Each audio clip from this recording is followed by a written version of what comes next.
ትራምፕ ክፉኛ ተበሳጭተዋል። ይህ ጦርነት የሚይዙትን የሚጨብጡትን አሳጥቷቸዋል።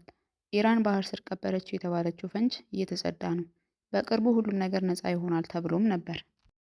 ጦርነት አቅደው ቢጀምሩትም አቅደው የሚጨርሱት ግን አይደለም። ጦርነት ሲጀመር ቀላል የሚመስል ነገር ግን በሂደት መውጫ ቀዳዳ የሚጠፋ አደገኛ ክስተት ነው።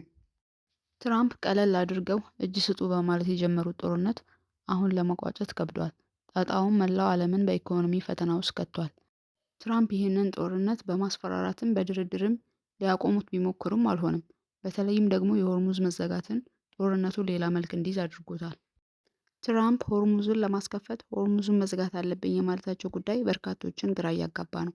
አንደኛው ወር አልፎ ወደ ሁለተኛው ወር እየገሰገሰ የሚገኘው የአሜሪካን ጦርነት በሆርሙዝ ላይ ተቀርቅሮ መሄጃና መመለሻ እንደጠፋበት ነው።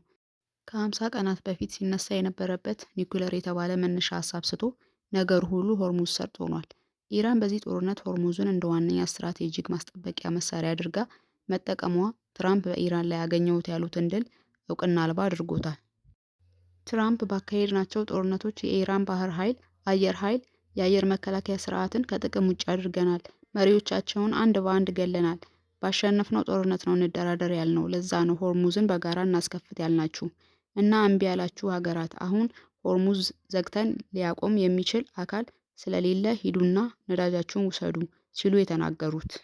በተለያየ ጊዜያትም ኢራን ሆርሙዝ ላይ ኬላን ዘግታ ከሚተላለፉ መርከቦች ቀረጥ መሰብሰቧንና ኪሷን በዶላር ማደለቧ የተያዘችው።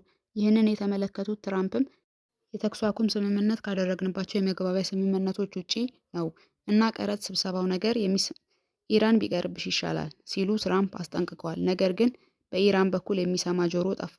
ከሆርሙዝ ቀረጥ መሰብሰቤን አይግረማችሁ፣ ሆርሙዝን ጠቅልዬ የራሴ ግዛት የማድረግ ሁኔታ ጭምር እንዲኖር እፈልጋለሁ ብላ አርፋለች።